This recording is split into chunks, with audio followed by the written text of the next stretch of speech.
Tuhan bersamamu.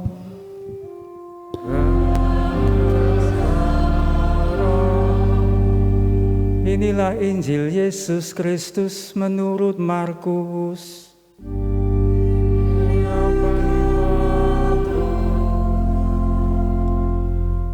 Pada suatu hari, datanglah kepada Yesus beberapa orang Saduki yang berpendapat bahwa tidak ada kebangkitan. Mereka bertanya kepadanya, "Guru, Musa menuliskan perintah ini untuk kita.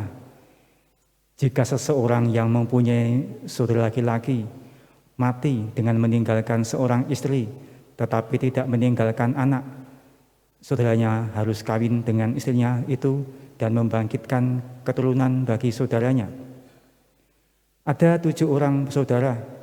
Yang pertama kawin dengan seorang wanita, lalu mati tanpa meninggalkan keturunan. Maka yang kedua mengawini dia, tetapi juga mati tanpa meninggalkan keturunan. Demikian juga yang ketiga. Dan begitulah seterusnya. Ketujuh-tujuhnya tidak meninggalkan keturunan. Akhirnya wanita itu pun mati. Pada hari kebangkitan, bila mana mereka bangkit, siapakah yang menjadi suami wanita itu? Sebab ketujuh-tujuhnya telah beristrikan dia." Jawab Yesus kepada mereka, "Kalian sesat justru karena kalian tidak mengerti kitab suci maupun kuasa Allah. Sebab di masa kebangkitan orang mati, orang tidak kawin atau dikawinkan. Mereka hidup seperti malaikat di surga. Mengenai kebangkitan orang mati, tidakkah kalian baca dalam kitab Musa, yaitu dalam berita tentang semak berduri, bahwa Allah bersabda kepada Musa, 'Akulah Allah Abraham, Allah Ishak dan Allah Yakub.' Allah bukanlah Allah orang mati, melainkan Allah orang hidup. Kamu benar-benar sesat." Demikianlah Injil Tuhan.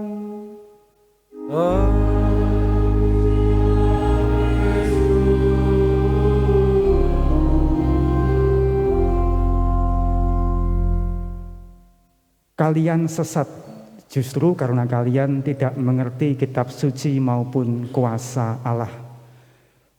Bapak, Ibu, dan teman-temanku sekalian, petikan ayat Injil ini ingin saya gunakan sebagai jembatan untuk kita merenungkan apa yang tertulis pada bacaan pertama, kisah tentang Tobit dan Sarah.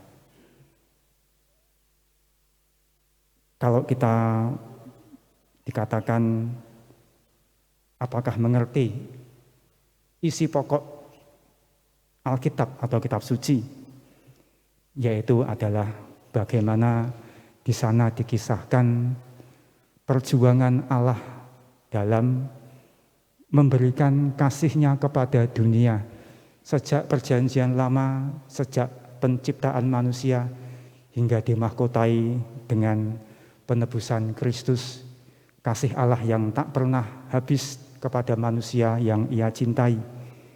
Dan Allah menggenakan segenap kemahakuasaannya untuk memberikan kasih-Nya kepada kita, kepada dunia. Itulah yang penting dari pokok iman kita. Dan kita bisa menjadi sesat bila tidak mengerti bahwa Allah itu Maha Kasih, Allah itu Maha Baik. Artinya kita mungkin mengalami kesesatan iman seperti yang dialami oleh tokoh-tokoh pada bacaan pertama. Tobit itu 40 tahun buta. Sarah itu 7 kali menikah dan semuanya mati karena terkena serangan dari setan Amodius. Dan kita tahu bisa merasakan bagaimana pedihnya, bagaimana susahnya hati Tobit dan Sarah. Bahkan dikatakan dengan jelas mereka berdoa memilih untuk mati daripada mengalami kepedihan hidup.